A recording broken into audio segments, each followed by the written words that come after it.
Filipenses capítulo 4, vamos a leer desde el versículo 10. En gran manera me gocé en el Señor, de que ya al fin habéis revivido vuestro cuidado de mí, de lo cual también estabais solícitos, pero faltaba la oportunidad.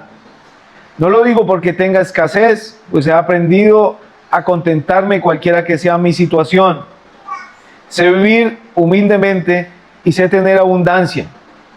En todo y por todo estoy enseñado, así para estar saciado como para tener hambre, así para tener abundancia como para padecer necesidad. Todo lo puedo en Cristo que me fortalece. Sin embargo, bien hicisteis en participar conmigo en mi tribulación. Y sabéis también vosotros, oh Filipenses, que al principio de la predicación del Evangelio, cuando partí de Macedonia, ninguna iglesia participó conmigo en razón de dar y recibir, sino vosotros solos. Pues aún a Tesalónica me enviasteis, una y otra vez para mis necesidades. No es que busque dádivas, sino que busco fruto que abunde en vuestra cuenta. Pero todo lo he recibido y tengo abundancia. Estoy lleno, habiendo recibido de Epafrodito lo que enviasteis, olor fragante y sacrificio acepto, agradable a Dios. Mi Dios pues suplirá todo lo que os falta conforme a sus riquezas en gloria en Cristo Jesús. Al Dios y Padre nuestro sea gloria por los siglos de los siglos. Amén. Saludad a todos los santos en Cristo Jesús. Los hermanos que están conmigo os saludan. Todos los santos os saludan, y especialmente los de la casa de César. La gracia de nuestro Señor Jesucristo sea con vosotros. Amén.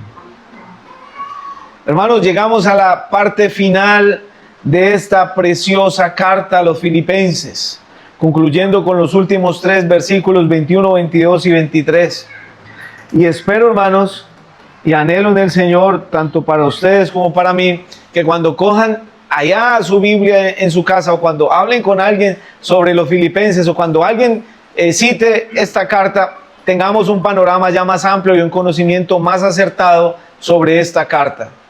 La carta del capítulo 1 inicia mostrando el orden de la iglesia. Pablo y Timoteo, siervos de Jesucristo, a todos los santos en Cristo Jesús que están en Filipos, con los obispos y diáconos, el orden de la iglesia. Es necesario que la iglesia del Señor sea una iglesia de orden. Hermanos que laboran, que trabajan allí, guían por medio de la palabra del Señor la obra de Cristo, siendo Cristo nuestra cabeza, porque Él es la cabeza de la iglesia. También encontramos aquí en el capítulo 1, porque para mí el vivir es ¿qué? Cristo. ¿Y qué sigue diciendo?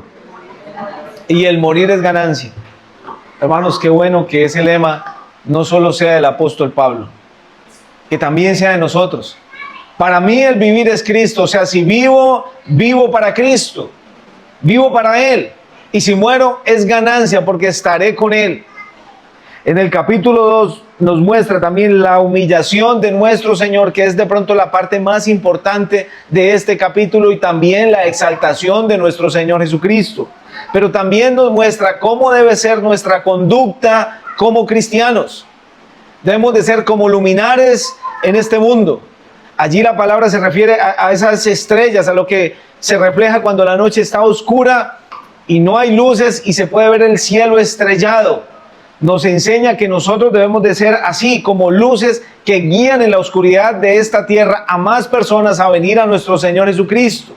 Pero también nos habla de Timoteo y Epafrodito, siervos y colaboradores de Pablo en el Evangelio, cómo estas personas estuvieron hombro a hombro, y este hombre destaca aquí el trabajo arduo de ellos, y también sobre todo el de Epafrodito, que ya mirando los 4 capítulos entendemos que que esta iglesia envió a este hombre allá a llevarle una ofrenda a Pablo para las necesidades. En el capítulo 3, Pablo dice que prosigue al blanco. Él dice que él no ha acabado la carrera, prosigo a la meta, al premio del supremo llamamiento en Cristo Jesús, no que lo haya alcanzado ya. Él no se sentó a pensar en los logros que ya había hecho. Pablo inicia el capítulo 4 hablando de que debemos de permanecer firmes en el Señor. Firmes, constantes, estar ahí, presentes. pero también nos llama a la unidad, a permanecer unánimes juntos. De hecho, habían un par de hermanas que tenían una dificultad y él las llama: hermanas, pónganse de acuerdo, estén ahí. Nos llama a que debemos de pensar de una forma correcta. En esto pensad. Y también habla de las dádivas que los hermanos de Filipos le enviaron a él. O sea, no pasa por alto este hecho. Él agradece: hermanos, gracias. Gracias por lo que me enviaron. De hecho, ustedes ya me habían enviado varias veces cuando estaba en Tesalónica. Pero gracias, hermanos. No les pasa por alto ese detalle. Y también dice que él lo recibió como ¿qué? Ahora solo vimos hace 8 días. ¿Cómo qué? ¿Cómo lo recibió? Olor fragante, sacrificio acepto en el Señor. O sea, él utiliza un término del Antiguo Testamento que se usaba para los holocaustos. Todo holocausto, cuando se quemaba, antes de ser quemado se le colocaba una ofrenda líquida, una libación que tenía gran parte de vino, y cuando se quemaba esto subía y despedía un olor exquisito, grato. Pablo les dice: hermanos, lo que ustedes me enviaron lo percibo de esa forma. Gracias. Gracias porque se acordaron de mis necesidades estando yo aquí preso, y aún con tanta distancia no tuvieron en cuenta eso, sino que aquí llegó Epafrodito y me alegro tanto. Ahora, del versículo 21 al versículo 3, encontramos la salutación y la despedida final. Pablo termina con saludo y bendición. Los puntos más importantes de estos 3 versículos con que concluye la carta es que el evangelio ya había sido predicado aún hasta la casa de César, de los romanos. ¿Ustedes se imaginan, hermanos? Miren, estamos hablando, sí, les voy a dar esta tarea. A mí a veces me gusta poner tarea, pero es una tarea muy sencilla. ¿En qué consiste esa tarea? Busquen un mapa, está en la parte de atrás de la Biblia, pero eso es para la casa, ahorita no se me concentren. Y ustedes pueden mirar los viajes de Pablo. Miren ahí, viajes de Pablo, primero, segundo. Me encanta el segundo viaje, no sé por qué. Pero si ustedes miran, hermanos, ¿dónde está Israel? A Roma hay una distancia larguísima. Larga, hermanos. De hecho, de Israel tienen que pasar por Chipre, que es una isla, después Turquía, actualmente Turquía, de ahí tienen que pasar de Troas a Macedonia, después bajar por acá, ya donde encuentran con Grecia, y después, pues, eso es un recorrido, para después llegar a Roma, es lejísimo. ¿A qué voy con esto, hermanos? Hasta por allá el evangelio ya había llegado. Y ya había llegado tal vez antes de que Pablo ya lo hubiese predicado, pero aún cuando él llegó, más cristianos se hicieron en Roma. Fue increíble. Ahora, no solo romanos, los de la casa de César, de estos emperadores, de estos gobernantes, de las personas de allí de importancia, humanamente hablando, estaban escuchando el evangelio, hermanos. Increíble, ¿no? Y no tenían internet, hermanos, ni teléfono siquiera. Y hasta allá llegó el evangelio. Pablo termina esta carta exaltando la gracia de Cristo. El tema central, como lo dije, es la expansión del evangelio. Así que vamos a tratar estos 3 versículos, hermanos. ¿De qué se trata la despedida y su conclusión? Verso 21. Saludad a todos los santos en Cristo Jesús. Los hermanos que están conmigo os saludan. A todos los santos. Miren, encontré un dato extrabíblico, que esta frase no dice así en el original, como a todos, sino que se usa la expresión de a cada uno de los santos para describir que cada hermano era interesante para Pablo. O sea, Pablo no dice: hermano, envío un saludo a todos los hermanos allá, salude a todos los de... No, hermano, salúdeme a cada hermano, dándole importancia a cada creyente. No fue un saludo así esporádico para salir, no. De hecho, si notamos el versículo 1 del capítulo 1, versículo 1, dice: Pablo y Timoteo, siervos de Jesucristo, a todos los santos en Cristo Jesús que están en Filipos, con los obispos, diáconos, gracia y paz a vosotros, de Dios nuestro Padre y del Señor Jesucristo. Y aquí, aunque se usa este mismo término, el término original es: salúdeme a cada uno de los hermanos. Interesante y muy bonito. De hecho, les invito que me acompañen, sin dejar perder el pasaje central, me acompañen a Romanos 16:3. Romanos 16:3. Y aquí podemos entender Pablo cómo se interesaba por cada hermano que permanecía en la fe. Miren lo que dice ahí. Romanos 16:3. Saludad a Priscila y Aquila, mis colaboradores en Cristo Jesús. Él también se está despidiendo, pero mire qué particularidad. Que expusieron su vida por mí, y menciona algo sobre algunos de ellos, a los cuales no solo yo doy gracias, sino también todas las iglesias de los gentiles. Saludad también a la iglesia de su casa. Saludad a Epeneto, amado mío, que es el primer fruto de Acaya para Cristo. Saludad a María, la cual ha trabajado mucho entre vosotros. Saludad a Andrónico y a Junias, mis parientes y mis compañeros de prisiones, los cuales son muy estimados entre los apóstoles y que también fueron antes de mí en Cristo. Saludad a Amplias, amado mío en el Señor. Saludad a Urbano, nuestro colaborador en Cristo Jesús, y a Estaquis, amado mío. Saludad a Apeles, aprobado en Cristo. Saludad a los de la casa de Aristóbulo. Saludad a Herodión, mi pariente. Saludad a los de la casa de Narciso, los cuales están en el Señor. Saludad a Trifena y a Trifosa, los cuales trabajan en el Señor. Saludad a la hermana Pérsida, la cual ha trabajado mucho en el Señor. Ha trabajado mucho. Qué buen distintivo, ¿no, hermanos? Saludad a Rufo, escogido en el Señor, y a su madre y mía. Saludad a Asíncrito, a Flegonte, a Hermas, a Petroas, a Hermes, y a los hermanos que están con ellos. Saludad a Filólogo, a Julia, a Nereo, a su hermana, a Olimpas, y a todos los santos que están con ellos. Saludad los unos a los otros con ósculo santo. Os saludan todas las iglesias de Cristo.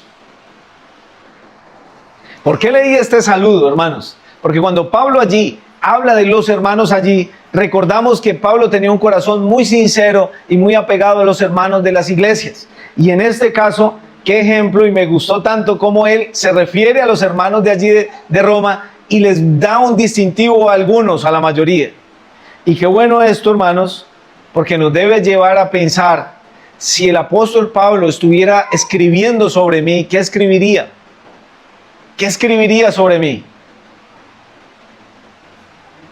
Saluda al hermano y póngase su nombre. El hermano es, o la hermana es. ¿Qué colocaría sobre mí? Buena pregunta, ¿cierto, hermanos? Pero el punto aquí es, el punto central es, que Pablo se acordaba de cada uno de los hermanos. Pablo tenía presente a los hermanos en sus oraciones.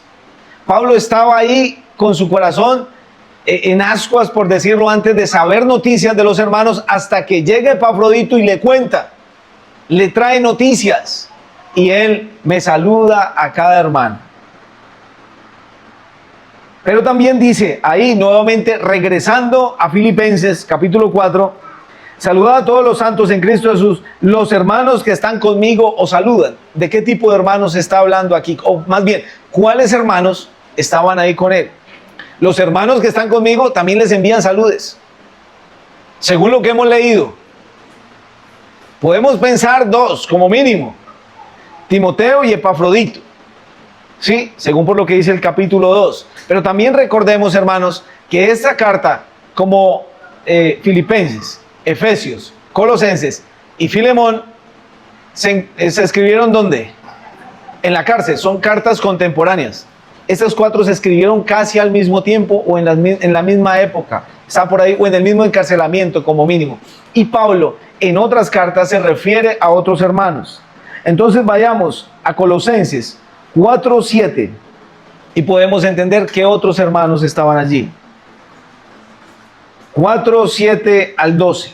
Vamos a leer. Carta a los Colosenses, capítulo 4, versículo 7. Todo lo que a mí se refiere os lo hará saber Tíquico, amado hermano y fiel ministro, y consiervo en el Señor, el cual he enviado a vosotros para esto mismo, para que conozca lo que a vosotros se refiere y conforte vuestros corazones, con Onésimo, amado y fiel hermano, que es uno de vosotros. Todo lo que acá pasa os lo hará saber Aristarco, mi compañero de prisiones. O sea, que los hermanos podían entender. Pablo le está enviando saludos a cada uno, pero también le dice, miren, los hermanos que están conmigo aquí, los saludan a ustedes, para que los hermanos entendieran quiénes estaban con el apóstol Pablo y tuvieran comunión, noticias y pudieran estar orando por uno. Entonces Aristarco, mi compañero de prisiones, os saluda. Y Marcos, el sobrino de Bernabé, acerca del cual habéis recibido mandamientos, si fuera vosotros, recibidle. Bueno, aquí les está dando a los hermanos de Colosas como una indicación. Mire, si Marcos va allá, recíbanle. ¿Se acuerdan de Marcos? ¿No se acuerdan de Marcos? Marcos, sobrino de Bernabé, quien escribió el evangelio de ¿qué? De Marcos. Aquí. Ustedes recuerdan en el libro de los Hechos, hermanos, ellos salen al primer viaje y hay un joven que se devuelve. ¿Cuál era ese joven? Marcos. Y después salen al segundo viaje misionero y este joven quiere ir. ¿Y por qué joven entra en discusión Pablo con Bernabé? ¿Por qué joven? Por Marcos. Tal discusión que dijeron, no, bueno, Bernabé, entonces usted vaya con su sobrino y yo me voy. Y así de grave estuvo la cuestión. Mire, algo bueno de Pablo, que nos enseña mucho, hermanos, o el Señor a través de la vida de Pablo, es que Él muestra también la humanidad de nosotros y el carácter que debemos de tener en las circunstancias difíciles. Él se enfrentó con Bernabé, bueno, enfrentó de pronto tal vez no, porque no se iban a agarrar a golpes, pero tuvo que decirle. De hecho, si leemos la carta a los Gálatas, Pablo también reprende a Pedro en público por la hipocresía que estaba haciendo. ¿Cómo así, Pedro? Cuando están los gentiles, usted está con ellos, pero cuando vienen los judíos, entonces usted se retrae y se va con los judíos para que los gentiles, para no quedar mal. ¿Cómo así? ¿Qué está haciendo? Así no es. En Cristo somos uno. Y él públicamente, y Bernabé también estaba siendo arrastrado por la hipocresía de Pedro. Lo dice la Escritura. Pablo tuvo su inconveniente con Marcos al punto de esto. Pero ¿saben qué es lo más bonito, hermanos? Que el Señor, el Dios que tenemos, es un Dios de segundas oportunidades, o de miles de oportunidades más bien. ¿Saben? El Señor trabajó en la vida de Marcos, porque encontró a un Bernabé que se lo llevó y le explicó y le dijo, hermano, esto no está bien, es así, así, así. Se lo llevó y le explicó y le mostró. Y él empezó a madurar al punto de que fue usado por el Señor y al punto de que el hombre que un día le dijo, usted no va conmigo a este viaje, usted vuelve y me deja botado. Les dijo, oiga, si ven a Marcos, si llega Marcos, tráiganlo para acá. Ya el hombre se ha firmado en las cosas del Señor. Dios ha obrado en la vida de él. No lo desechen, al contrario, vengan. Ese es el Dios que tenemos. Amén. A veces decimos que es un Dios de segunda oportunidad, pero no, el Señor nos da muchas, hermano. Más de dos.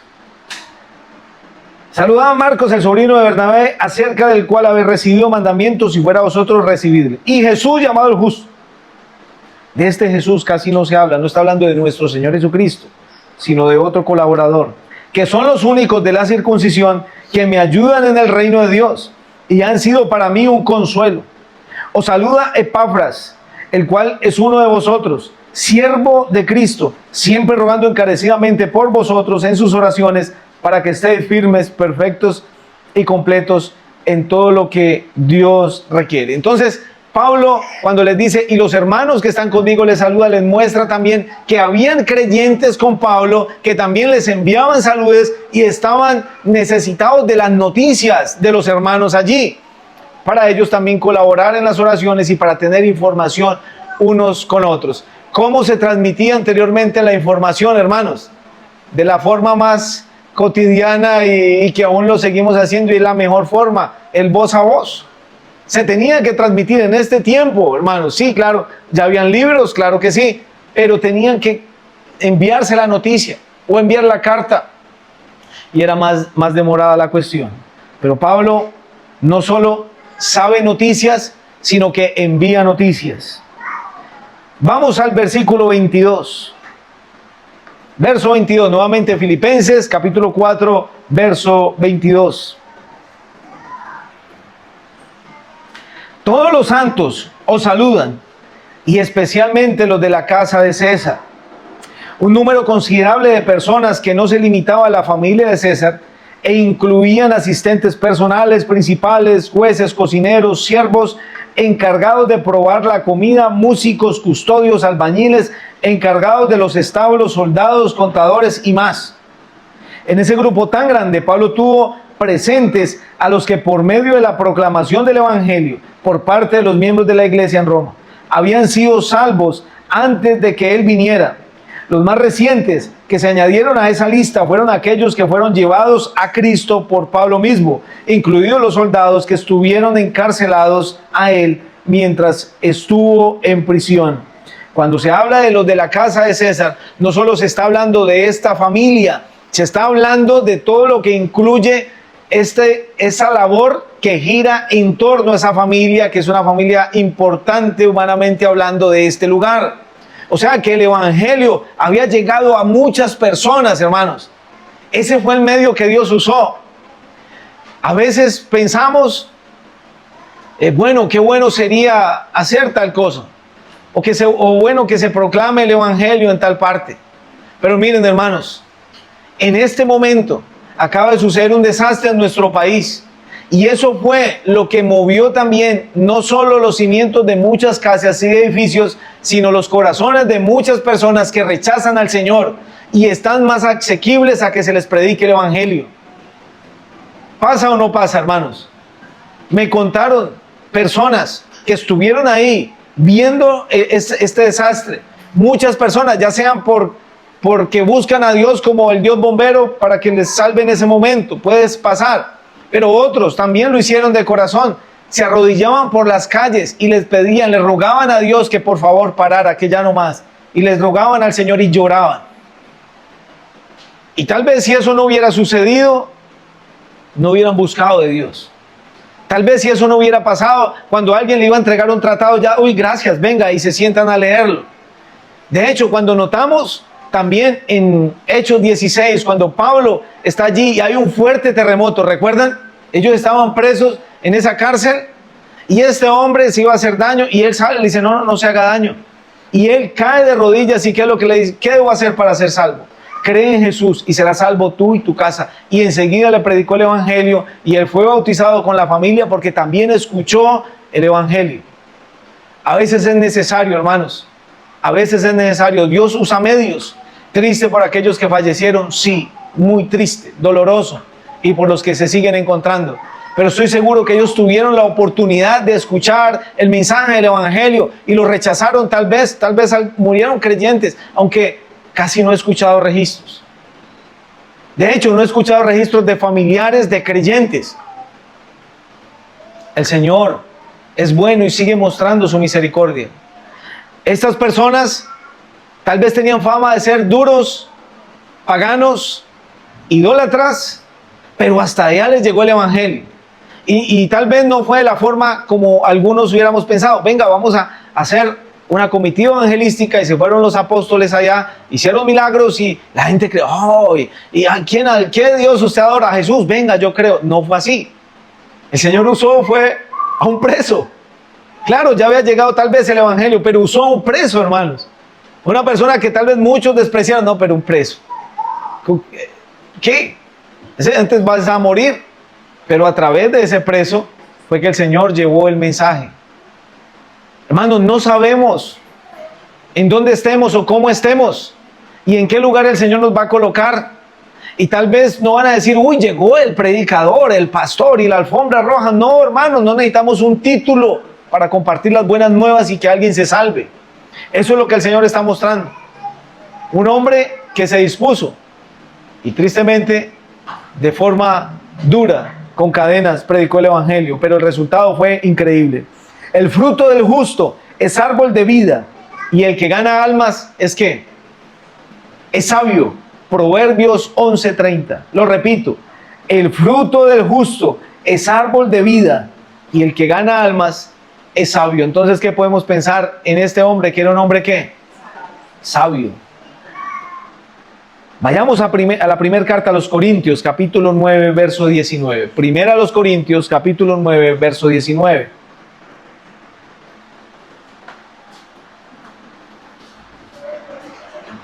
Pablo escribiéndole a los hermanos de allí de Corinto, y él muestra su recorrido en cierta forma para ganar almas.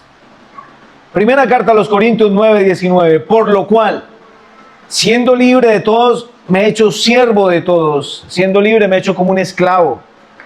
¿Para qué? ¿Cuál era el propósito? Para ganar a mayor número, mayor alma. Se está hablando de la salvación. Me he hecho a los judíos como judíos para ganar a los judíos. A los que están sujetos a la ley, aunque yo no esté sujeto a la ley, como sujeto a la ley, para ganar a los que están sujetos a la ley. ¿Sí entendieron, no, hermanos? A los que están sin ley, como si yo estuviera sin ley. A los judíos que tanto aplican la ley, me he hecho como ellos, en sabiduría de la ley. Aunque yo no estoy sujeto a la ley, yo estoy sujeto a la gracia de Cristo, pero aún me he hecho así para ganarlos. Y a los que están sin ley, a los gentiles, también me he hecho como ellos, para ganar a los gentiles. Es lo que está diciendo. Me he hecho débil a los débiles, para ganar a los débiles. A todos me he hecho de todo, para que de todos modos salve a algunos. Y esto hago por causa del Evangelio, para hacerme copartícipe de él. ¿Qué ejemplo de este hombre, hermanos? El tema principal de estos versículos, no lo olvidemos, es la proclamación del Evangelio.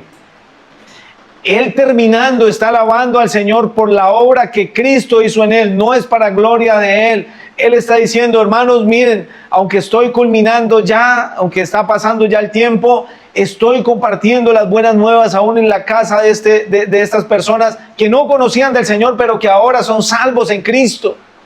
Y es lo que debemos hacer, hermanos. Creo que con estos campanazos que el Señor está mostrando a nuestro alrededor en la naturaleza, nos está mostrando una y otra vez más que el Señor pronto viene.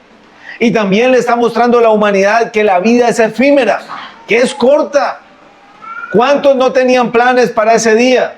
De hecho, para este fin de semana teníamos otros planes. Pero hermanos, ¿a cuántos no se les fue la vida en un momento así? En cuestión de segundos, de minutos, hermanos, en una cuestión de abrir y cerrar los ojos, ya no están. Ahora Él nos hace este llamado. Hermanos, ahora nosotros debemos de compartir el Evangelio. Tal vez ese vecino está que el Señor lo llama, tal vez ese familiar el Señor lo puede llamar a rendir cuentas, tal vez ese conocido, tal vez ese familiar que está en otra ciudad, tal vez cualquier persona que nos topamos en la calle puede ser la última vez que lo veamos.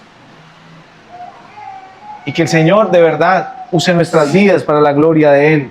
Y Pablo lo dice, no, me he hecho aún débil, me he hecho sabio o me he hecho sin ley, pero todo esto lo hago para ganar algún alma. Nuevamente regresemos al versículo 23, el último versículo de la carta. La gracia de nuestro Señor Jesucristo sea con todos vosotros. Amén. Pablo les desea, hermanos, mire que la gracia de nuestro Salvador esté con vosotros. ¿Qué es la gracia? Es la disposición amistosa de la que procede el acto bondadoso de nuestro Dios. Gracia, bondad, buena voluntad. Es lo que está diciendo.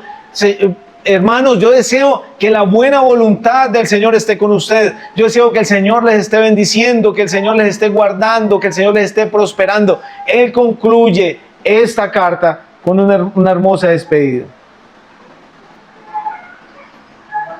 Hay dos pasajes referente a nuestro Señor Jesucristo. Uno está en Lucas 2:40 y el otro también está en Lucas 4:22. Vamos a leer Lucas 2:40 para como apoyarnos o darle más fuerza al término gracia con el cual Pablo se está despidiendo. Lucas 2:40. Y el niño crecía y se fortalecía y se llenaba de sabiduría, y la gracia de Dios era ¿qué? Sobre él. 12 años, nuestro Señor Jesucristo, siendo niño, está allí en el templo para adorar, y ya ustedes saben el hecho. Él aparentemente se pierde y lo encuentran allí hablando con los doctores de la ley, y él les dice a María y a José: no saben que en los negocios de mi padre me es necesario estar. Y esta mujer guardaba esas cosas en su corazón. Pero sucedía que el niño crecía y se fortalecía y se llenaba de sabiduría, y la gracia de Dios era sobre él. Pablo está diciendo algo similar hacia los hermanos. Hermanos, que la gracia del Señor esté con ustedes. Ahora, capítulo 4, verso 22, de ahí mismo de Lucas. Lucas 4, 22, un par de páginas más adelante, dice: y todos daban buen testimonio de él, también refiriéndose a nuestro Señor Jesús, y estaban maravillados de las palabras de gracia que salían de su boca, y decían: ¿no es este el hijo de José? Todos estaban maravillados de nuestro Señor, estaban impresionados. De hecho, también decían: bueno, es incomprensible porque, bueno, ellos no sabían, en este caso, su total verdad, pero desmeritaban a nuestro Señor. ¿No es este el hijo de José? Tal vez hasta con desprecio. Pero lo más relevante aquí es que se maravillaban de todo lo que el Señor hacía y de sus palabras de gracia. Hermanos, lo que nosotros siempre debemos de desear para nuestros hermanos en la fe es lo mejor. Aún para el impío deseamos lo mejor, sobre todo que se salven, primeramente. Y de ahí para que el Señor les siga bendiciendo como quiera. Pero de nosotros, ¿qué debe salir del corazón? Porque no es solo de la boca. Hacia mi hermano, hacia mi hermana, hacia la iglesia, ¿qué debe salir? Bendición, hermanos. Siempre que la gracia del Señor, que su misericordia esté sobre cada vida de cada hermano, de cada hermana, sobre su hogar, su familia, sus hijos, sus familiares, donde estén. Porque el Señor, en su misericordia y bondad, ha permitido que estemos vivos para agradecerle.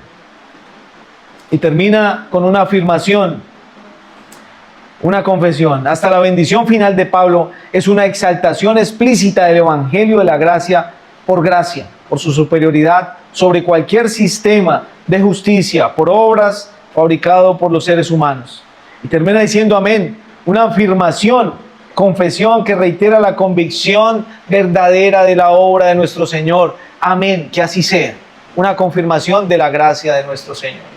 Así concluye esta carta, desde principio a fin, exaltando a nuestro Señor Jesucristo. Que la gloria y la honra sea para Él. Que la obra de nuestro Salvador sea suficiente para la vida de cada ser humano. Y que todos unidos como iglesia glorifiquemos y exaltemos el bendito nombre de nuestro Salvador, nuestro Señor Jesucristo.